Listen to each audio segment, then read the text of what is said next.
welcome to episode 3 of the Team Venom Comic Show. I'm your host, Rory Bailey, joined by a very special guest in Lee Piechowicz, who is the head of Fly on Fire Creative and the host of the Metal Thrash Family Time YouTube channel. How's it going, Lee? Things are pretty good, man.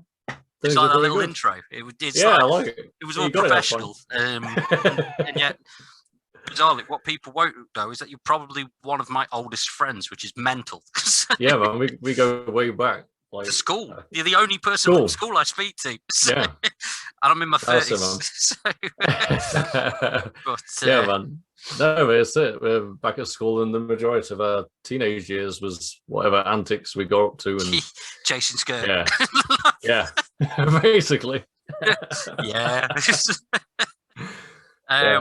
But yeah, so for the benefit of everyone watching at home, we're going to do this episode talking about comic book to TV adaptions, because we can rant about a lot of them. Before we get into things, I'm going to have to do the cheap plug. As I've recently launched my own web store, which is shop.teamvenom.co.uk. It would help if I remembered it right. And on there, you can purchase my own graphic novel, The Suit, which is not being adapted for TV because no one's answering my emails. So you can order the graphic novel, which collects 1 to 4, and you can also pre-order issue 5, which I've got the proof in hand, and they'll be with me at the end of the month. Anyway, that's my cheap plug and all that shit out of the way. Lee, would you like to cheap plug something? No, you already plugged it a little bit, but yeah, my graphic design, Fly on Fire Creative, which is at flyonfirecreative.com. And if you want to check out my YouTube, which is a gaming channel that I do with my boys, it's Metal Thrash Family Game Time. And we play games across Xbox, PlayStation, and PC. And it's fun games that aren't the obvious ones that you can play with your kids. Ridiculous stick fight games that you can find on Steam for like £3. It's like some Smash Brothers rip-off. And honestly, some of the games I've got are some of the best couple of quid I've spent for an afternoon of fun and games with your boys. So yeah, man. Fair enough. Well, so for this one, we're going to talk about TV comic book adaptions. I know the first thing we're going to chat about is The Walking Dead, but just for a bit of context to for again the viewers or listeners, depending on if they're listening to this on Spotify and iTunes or watching it on YouTube. I originally got into the Walking Dead graphic novels before the comic book, before the TV series was a thing, thanks to you, because I borrowed them all off you. You did, yeah. Was it like 9 volumes at that point or something? I think so. Yeah, and it was just before the series had started, and then I've ended up getting bits and bobs here or there, and read all the way up to the grisly end and such, which was quite disappointing that it ended when it did. So, I'm glad it ended when it did, but not at the same time, if you know what I mean. No, yeah.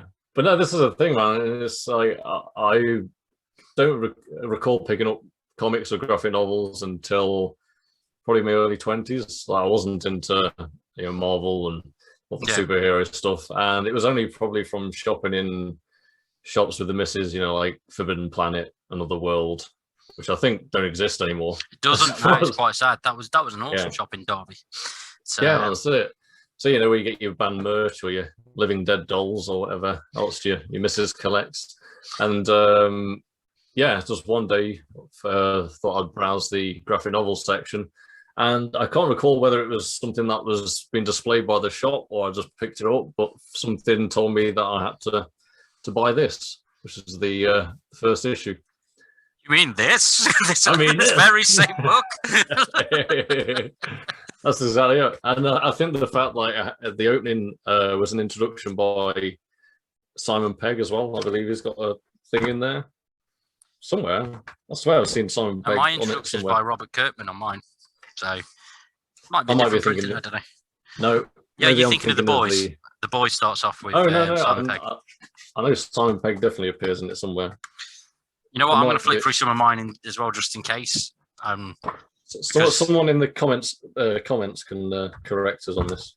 Well, I'm pretty sure I've read his approval somewhere. Volume 2 has no intro. Neither does Volume 16. These are the random ones that I've got to hand. No intro on 23 either, but it'll be somewhere.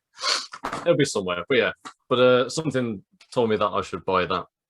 despite not actually being into comic books and graphic novels. And yeah, absolutely loved it and was hooked from that moment. And I then proceeded to collect each and every single one of them, and I have now all 32 issues of the collection.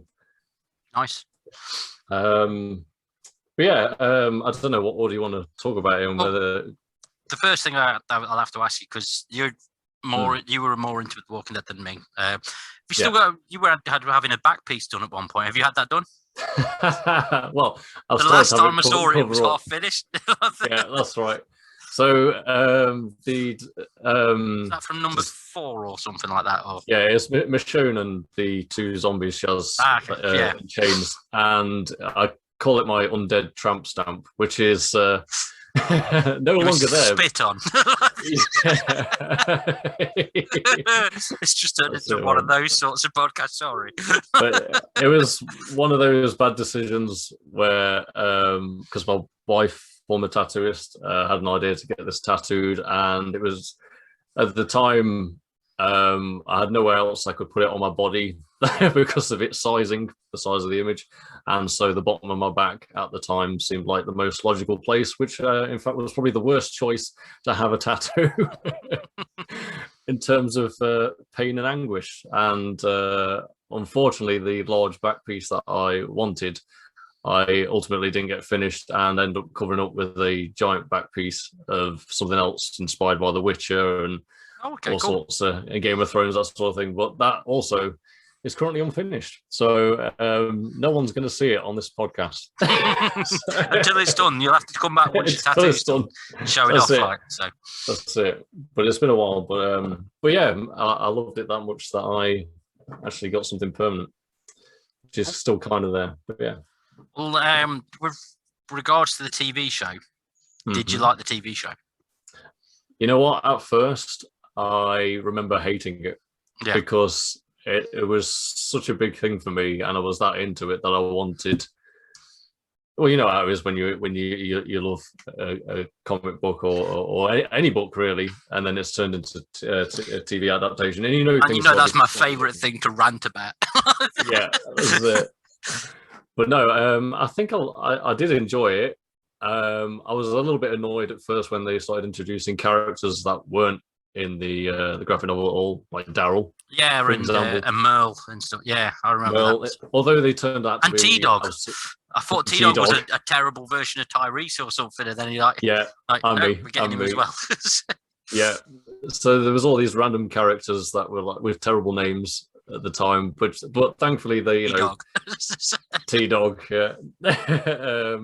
But they all turned out to be awesome characters in the end in the show. So I kind of got past that eventually. But the worst part of season 1 was the finale with the lab. Oh yeah. It's been that long since sense. I remember that lab. I couldn't remember how the series ended, and then that wasn't in the graphic novels at all. And I remember being majorly pissed off that was there. Yeah. And thankfully, when season 2 came around, though, I think it steered it in the right direction. And then since sort of coming away from The Walking Dead and going back and rewatching it, I don't mind it so much now. I've come to live with it. Yeah. But yeah, certainly first impressions weren't too great. But the first episode, though, and I remember watching that back. Beautiful, yeah. Yeah, especially with Morgan at the moment where he can't shoot his undead wife. Yes. Straight out of the page, isn't it? So yeah, exactly. So that in itself made the first episode absolutely iconic. But yeah, and there's still some other good bits in there, like when Shane kicks the shit out of Carol's abusive husband. That was quite good. Yeah, of course the drama with Merle having to chop his own hand off to escape the rooftop and all that palaver. But yeah, ultimately I think season 1 was great, apart from that last episode, which had absolutely nothing to do with the graphic novel. Yeah. Fair enough. In terms of like general faithfulness, they have played hard and fast and loose and everything with the source material. They've gone, right, we're doing this bit from it. Haha, it's only one episode instead of a full book's worth. And then they've gone, and this bit, there was only one issue. Whole season. I'm talking about Herschel's farm with that. One of the things that I've appreciated about the Walking Dead series is that they did it so that you didn't know who was going to die, and they subverted everyone's expectations in a good way and was like, right, okay, Shane dies in spoiler alert for the comic fans, Shane dies in the first graphic novel. And they dragged that shit out for 18 episodes or something in the TV series. I did think it was well done though. It was great how they did it. Yeah. Because and they still nailed that moment from the graphic novel with Rick, Shane, and Carl and stuff. Yeah, I think they needed to drag it out as long as they did just to build that tension. And one thing they didn't really delve into so much in the first novel was just how insane Shane turned. It just pissed off that Rick had come back and stolen Rory back, his wife. But in the show, it was much more than that. It was a question of his leadership. It was everything, and Shane obviously pictured what his life was going to be like. He was the group's protector, wasn't he, in the show initially? And then Rick turns up, and all his funder's gone. Yeah, that's it. And I think they developed Shane really well in the TV show, and it was good that they just, and then of course the actor, I forget his name right now, but he's Punisher. We'll just call him Punisher. He's a great Punisher. So we'll call him We'll call him Mr. Castle. That's it, man. So he's brilliant anyway. But Jonathan Berthel, isn't it? That's the guy. Guy. But yeah, absolutely brilliant. So yeah, I loved him as a character. Well, let's chat about the ending. Do you still watch Walking Dead at the moment? No, you know what? I revisited it because I gave up after Negan. Not so much like some people seem to think that season he came in, they gave up. It was too much for him. But it was the season after, season 8, and it wasn't so much what was going on. Was that the one that ended with All Out War? Yeah. Or was that the season after? The one that ended with the throat slit, is that the season? That's season 8. That's roughly where I dropped off as well, to be fair. I think it was so badly done. And it didn't feel like the same show anymore in terms of quality. There was just loads of things like no one seemed to know how to have a gunfight anymore. Yeah, and they're all shooting fucking zombies in the head all the time, yet they can't shoot a person. Yeah, exactly. But in fact, it pissed me off that much. I actually went on to Google to see if anyone else had the same opinion. And there was like Forbes magazine. There was like, why can't anyone shoot at each other? And it was season 8 was absolutely dreadful. And I did go back and revisit it just to see if I could get through it. And it was still as painful the second time round, unfortunately. But I did move on to season 9, which I did read. It did pick the show up, and it did. However, ultimately, once Rick had died, which was also a cheap death because he didn't really die, he was taken away in a helicopter, just whisked off the show, which was stupid. That was the point that was the thing. I was sort of digging my heels in and forcing myself to watch it, but because I knew that was coming. Yeah. Also, the fact that they killed off Carl as well. Yeah. At the end of beginning of season 8, they killed him off. The mid-season finale, wasn't it? They revealed he was bitten, and then when it came back in after the break, he was all sad and calling Michonne mom and all things like that. And which then, if you go back to the comics, makes he's no the last sense. Man standing, isn't he? because spoiler alert for anyone who hasn't read the comic books, the story is about Carl, not Rick. And it's Carl, and what kind of man he's going to turn into. And it made absolutely no sense that they took the TV show the way they did and kill off the two main characters. Well, the whole. So another reason why. Just to get back into spoiler territory for everyone, the final issue ends with the death of Rick, which is what Robert Kirkman's always said. That when he kills off Rick, that'll be it. We saw him like about to die in the penultimate issue, and then Carl has to finish him, and it shows that the whole thing is basically Rick preparing Carl for the worst and making sure he's going to be a great man and all this sort of thing, and succeeds because that's the sort of shit that Carl shouldn't have to do, but Rick knew he was going to have to eventually. So that was cool. Yeah. Whereas they've taken that element out of the show, and then they've gone, well, the series ended when Rick dies. The actor doesn't want to do any more TV series. Let's still do another 3 seasons afterwards. And then Michonne was announced as leaving. And, that's the thing that pissed me off with them. They started announcing the cast leaving before the season started. So. Yeah. And they still sort of try to keep some things in. So the Whisperers, which are a thing in the graphic novel, they then brought that in after, which I haven't got to on the TV show because that's after where I'm at. But and then they are actually, I believe, hinting that they're going to bring in the New World Order, which do actually look like these guys. Yeah, I've seen things about them hinting that. One thing that's annoyed me with the TV series, they currently advertise it. They're advertising the current season as the final season, and then they've said, but afterwards we're having a spin-off, and it's The Walking Dead, Daryl and Carol. But they're the only two from the first season left. Surely, it's just going to be like season 12 or whatever. It just makes no sense. Hey, but it's the same. Do you know what I mean? They're the focus now. Yeah, I think they're just milking the cow there, aren't they? But as far as I'm aware, the show's it's just not doing well at all now in terms of ratings, and I don't know why it's still going. No. I think it's they got overzealous. I think with the TV company, and they've just gone, 50 seasons, go for it.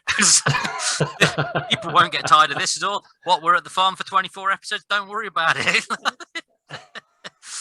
But no, it's absolutely dreadful. But I did delve into the spin-offs. I actually did quite like Fear the Walking Dead because I felt they made zombies scary again. Although the show isn't necessarily about that, they got the creepy factor going again for me, and I thought the characters were pretty cool in that as well. Yeah, I don't know if you've watched that one. I've watched some of it. And I liked how they weren't explaining the outbreak as such, but they were showing it happening, which the graphic novels and the main series didn't show. It was literally just Rick's been shot, he wakes up, everything's gone to shit, and I like that. But then Fear the Walking Dead fleshing it out a bit, I actually still enjoyed because it was unknown territory. So and they actually did a crossover with Morgan. Yeah, and they've brought in frigging Iron Face as well, haven't they? What's his name? The one that Negan branded with the iron. Shit, what's his name? Blonde character and stuff. Dwight. Yeah, Dwight. There we go, Dwight. I'm going to go on again. But I had no idea he appeared in Fear. Yeah, no, so it was a strange one. But so we've talked for about half hour on Walking Dead. Are there any other comic book TV adaptions that you follow regularly, or that you have followed prior to them finishing and things like that? I mean, if we're keeping on Robert Kirkman, so the writer of The Walking Dead, I actually moved on to his other one, which was adapted for TV as well, which was Outcast. Okay. Which is about demonic possession. Nice. This one. So he's moved from zombies. I don't know if you've read this one. I've not. No, that's one of those things that I keep meaning to, and I keep forgetting. So the artwork in the book is a little bit different from the other one. Nice. The Walking Dead. But I'd say in terms of horror, it is actually. I mean, I don't know how people feel about demonic possession compared to zombies in terms of creepy factor, but I think he does a pretty damn good job. It's been a while since I've read it, but the TV show, what I did see, it was pretty unnerving, and the intro was sort of very similar to The Walking Dead in terms of the tone, but it just. Did you get that cool ass tune of? Sorry. It's something like that, but I know it was. They did such a good job. It gave my wife anxiety to be in the same room while it was on. So nice. but yeah, man. So I have no idea because I stopped watching it, not for any reason, but it was just one of them things that sort of dropped off my radar. I probably will go back to it just to see how well it did. But I know it did have a something. I don't know. Was he in Third Rock from the Sun? You know, the old guy. Jonathan Lithgow. I've got a feeling he was the devil in the show. Nice. If that's the I've got a case, then that'd feeling. be amazing because Yeah. he's great in anything. Let me find my phone and fact check that. Yes, please. Because now I'm like, Outcast. yeah. Oh dear, let's do that. have a quick search.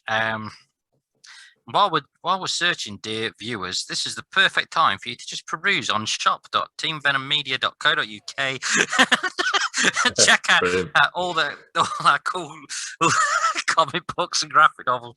There's also loads of Marvel and DC stuff on there too, not just my own. Awesome. Oh man, I've got to get the cheap shills in there. Or while I'm also searching this, you could be checking out flyonfirecreative.com for all your creative design needs. Thanks very much. You're welcome. I can't tell if, Are you looking at the right thing? Yeah, I'm looking at the cast. I can't see Jonathan Lithgow mentioned on there, but I'm going to be wrong now, aren't I? He looks an awful lot like him. Oh no! You know what? It's just clicked. I think it might actually be Data from Star Trek. Oh, okay, fair enough. Let's have a quick look. They look the same.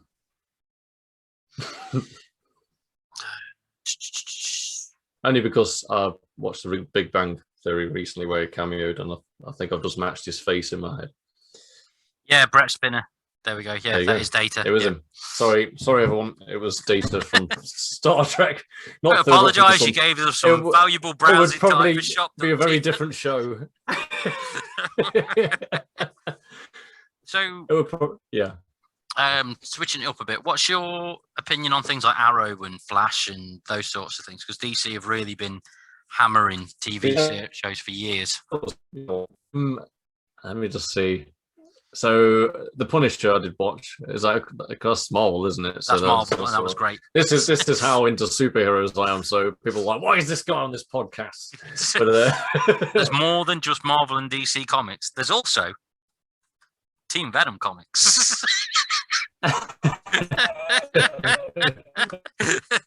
Sorry. No, I haven't watched those adaptations. Sorry, Rory. So, but yeah, Arrow and stuff was one of those things where that's right. I used to watch Smallville, and that was a very, very rough Superman adaptation because they took 10 years to make him Superman, and it was weird. Yeah. There was some cool bits in it, but it was something that I sort of watched because there was no real alternative at that point because the big Marvel boom hadn't happened at that point. And then Green Arrow was always one of my favourite characters. Mm-hmm. And the Green Arrow that they used in Smallville, I thought was a really good version of Oliver Queen because they kept his traditional comic book origin to a degree. He was all light-hearted and all that lot. And then they went, okay, now we're doing this series Arrow. And I've always been a big fan of Green Arrow, especially from the point that Kevin Smith did a reboot around about 2000 called Quiver. That was awesome. And yeah, so like for example, I've got all those Kevin Smith ones, but I don't know where I've put them, so I can't hold them up. But I'll hold up Green Arrow Year 1, Issue 1, which is signed by Andy Diggle. Fun fact: Andy Diggle wrote the Year 1 story, and they named John Diggle in the Arrow show after Andy Diggle. So fun fact for everyone there. That's about as fun as the fact gets. And but no, Arrow's always my favourite thing. And prior to the Arrow show, the Green Arrow was light-hearted. He was a vigilante and everything. He spent his fortune in the same way like that Batman did, but he was more, sunshine and happiness. And in Smallville, he was the billionaire that wanted to make a difference and stuff. Whereas in Arrow, he was essentially Batman with a bow and arrow. Yeah. And they went, we can't. It was weird. It's like they didn't want to have all the optimism of the Green Arrow character. First of all, he was just called Arrow for the first couple of years. Then they went, well, his villains don't really lend well to this grim and gritty tone we're doing. So they went, let's put Ra's al Ghul in from Batman. And they just started doing that. Like, oh, fuck it. Deathstroke's his main villain. And you're like, oh. And it was one of those series where I sort of avoided it for a while, but then it grew on me because Stephen Amell was so good in that role. And then The Flash was good to a degree until it got overpopulated, where they went, right, we're doing 10 seasons of The Flash, and every season Barry's going to be telling everyone that he's the fastest man alive, and then he's not, and that's the season plot, rinse and repeat. And so DC has been very like up and down with TV adaptions, but yeah, we'll talk about the Marvel ones because you've watched a few of those on Netflix. So yeah, I had to say I did watch the Punisher one because, of course, the same actor who played Shane in The Walking Dead, who you did mention earlier, John Berthel. John Berthel. There we go again. But yeah, I thought the Punisher was really good because there was 2 seasons on Netflix. Technically 3. Have you watched Daredevil season 2? No. That is technically the first season of Punisher. Okay. Definitely worth a watch. Daredevil's fucking awesome. In my opinion, on that, it's basically he's got his rage problems and all this sort of stuff. And the first season is all he gets his suit in the last episode, which was a bit of an annoyance for some people, but the actual storytelling was great. And then the second season, Punisher turns up, targets Daredevil, try and gets him to team up with him, and then they do that really well, and it sets up the Punisher series very, very nicely. And there's some bits in there where you're just like, fuck me. Like they have a bit where Frank Castle's being tortured and he gets drilled through his kneecap. It's like part of his torture is that. And then there's a bit where he's in prison, for example, and they have the Kingpin in there, and he's walking down a corridor, and every jail cell opens because Kingpin's bribed the guards and all this. Every jail cell opens, every criminal comes out, and Frank Castle murders everyone in like one long corridor fight scene. So it's definitely worth checking out Daredevil season 2 just for the Punisher in it, because it is awesome. Oh, man. So there you go. I may have to do that. Yeah, man. Oh, there was one other show, and I can't for life of me remember the name. Reel off the other Netflix ones that they brought out. They did. Jessica Jones, Luke Cage, Iron Fist, and Luke Cage. Yeah, Luke that Cage. was really good. He was a good Luke Cage. Yeah, I thought Luke Cage. Yeah, he was. Enough love that show. Yeah, and that was without me knowing any backstory. Again, never having read the graphic novels or anything like that. But yeah, I really like.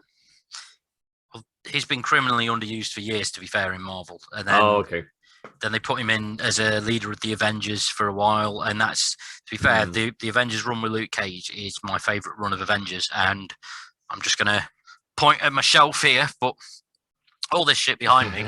That's sometimes in shot, sometimes isn't. I don't even think it's in shot now, but that's got the entire run of the Bendis new Avengers on there, and that's where they make Luke Cage an Avenger, and by the end of it, they give them all a happy ending for the end of that run, and it's like something like 12 volumes of awesomeness. So yeah, that was my favourite things. Luke Cage was one of my favourite Avengers characters, so I made a point of watching that show to see if they got him right, and I thought they did. I thought they nailed the character. So yeah, definitely.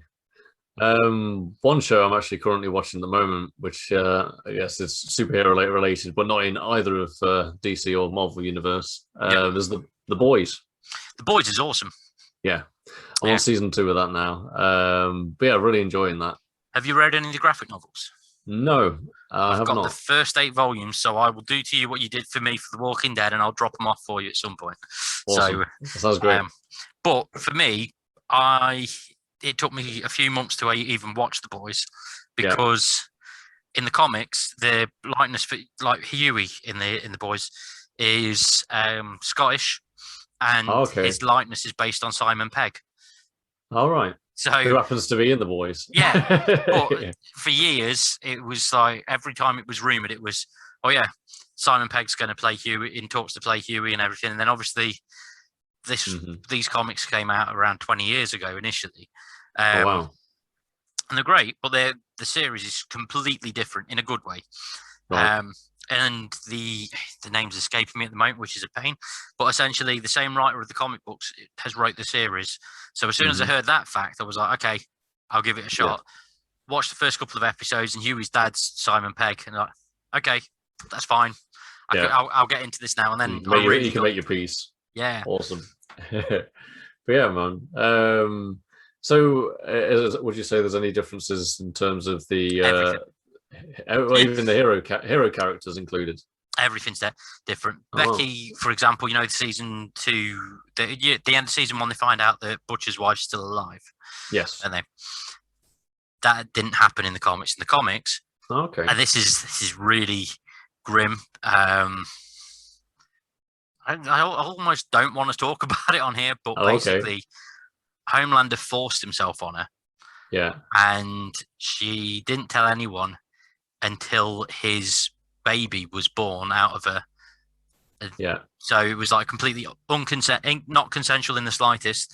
And Butcher has got 2 scars because Homelander's baby came out of her stomach with laser eyes and shit. So he's got scars on his arms in the comics because of that, and he basically beat it to death. And his wife, and that's why he's got a mad on for Homelander. Which is similar sort of motivation to the TV series, but not quite as. No, because that was the sort of lie he was sold, wasn't it? At the end of season 1, but then it turns out that she's alive. So, and it seems to have been consensual as well. Yeah. In the TV series, which, to be fair, is a better twist if they're going to do it that way because of them having the child and all that sort of thing. But so that's like a major plot difference. Also, in the graphic novels, the female's already there as part of the lineup that they go after. Some of the cool shit she does is on there. There's a Russian guy called Love Sausage. And he makes an appearance in season 2. So if you haven't seen it yet, how far have you gotten into season 2? I'll say halfway. Okay. Halfway. Yeah, it's one of them again with the wife's not too keen, and it's pretty damn graphic, to be honest. Like that scene we just discussed, and she happened to walk in the room when that birthing scene came on, and she wasn't too pleased with me. Bless her.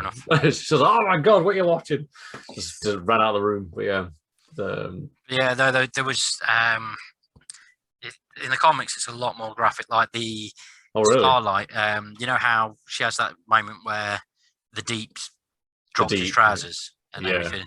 In the comics, that happens, and she runs off, and she bumps into Homelander, and then Homelander drops his trousers, and so does Black Noir, and she basically has to fulfill all 3 of them. Oh wow! And she does, but she doesn't want to. But they're basically like, it's just a question of how badly you want to be in the 7. Like proper Harvey Weinstein sort of shit on the poor girl. So it's pretty grim, to be fair. The graphic novels are. And then but the TV series, as I say, same writers and stuff, same creative team, and in the comics there isn't the same sort of presence of them.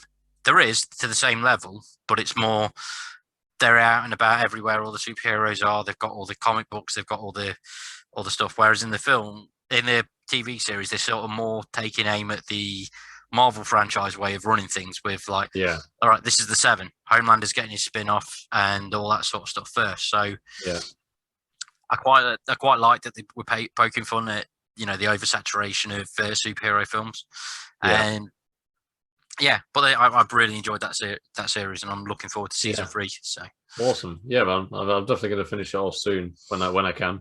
We'll lend you those books. And books, man. That sounds great. It sounds great, apart from the first volume, which sounds fucking harrowing, and it is. But like how Robin, Huey's girlfriend, how she dies is pretty much spot on. Only it's not on her sidewalk. They're in Scotland. And he's spinning around by the arms. Fucking A-Train just throws someone through. Oh, God. A-Train's also in on the poor Starlight Express. Wow. Yeah. Because they have a whole thing later on in the series where, because the boys have got had planted bugs in the 7's headquarters way back when, they're gradually going through all the footage. And then Butcher finds out that Starlight and Huey are a thing, like some 10 volumes in or something like that, and thinks that Huey's betrayed him, and he's not. And then it's like, well, you should see what your girl did when she first joined there, and shows him the footage, and then it becomes a whole big thing of I can't believe you'd fucking do that to him, especially him when he's the one that killed my missus. You know what I mean? It's so it's supposed to spin it the other way. Yeah, so it's really good, but it's some of it's very yeah, definitely. I mean, there's one volume called Herogasm where it's basically an orgy for the whole volume. A superhero orgy that they go and infiltrate, and it's just there's some really fucked up shit going on in there. So I'd recommend it, and I will. Well, so something that's not quite as graphic, it's just come to mind, which was also adapted from graphic novel to TV, was Preacher. Yes, Preacher. I've read the graphics of that. I've not actually given the show a chance yet, which I probably should. Have you not? No, same with Lucifer. I enjoyed the graphic novels of both, but it was just... Yeah. It's because apparently it wasn't the first time they tried to adapt it to TV. Someone did try, because it was Seth Rogen to be one of the producers on the adaptation that did make it to Amazon in the end. But apparently, because of how the graphic novels are written, someone did try to adapt it sort of, true to the comics, and it was just so insane and over the top that they just, this isn't going to work as a TV show sort of thing. And there's a lot of differences in the TV show, but it kind of can be forgiven because from the get-go, it does feel a very different thing anyway, sort of inspired by as a tend to, this is Preacher, like The Walking Dead. So it can be forgiven, but there are some similarities in plot lines, but they did something weird with Preacher, and I only collected 3 graphic novels, but they've done re-releases, which kind of have a different amount of the smaller issues collected together. So I am lost where I am currently. I don't know which one to buy next, just in case I've already got some of the material. So that one's kind of been on the shelf for a few years now, sort of stuck in limbo.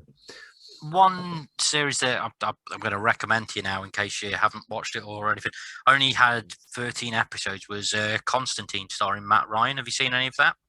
No, I haven't, no. Because obviously it's based on the same character that the Keanu Reeves one was based on. I was going to say it's Keanu Reeves, isn't it? I've not seen the film either, but yeah. But the comics, essentially, he was a short, blonde guy from Liverpool, and then they went Keanu Reeves, the opposite of all those things. Excellent. But the film was great and everything, but the TV series deals with possession, all that sort of stuff. It's proper next level in terms of the supernatural stuff. It's great, but it didn't get enough viewers, so it didn't get picked up. And the actor who played him, sorry, hay fever. Took me for a moment there. The actor who played him, Matt Ryan, did a very good job, and they brought him in to Arrow afterwards as the same character. Bless you again. Sorry, I'm muting these sneezes, but it might still show the video of my face spasming. So Matt Ryan did a really good job. They put him in for some animated things for DC as the same character.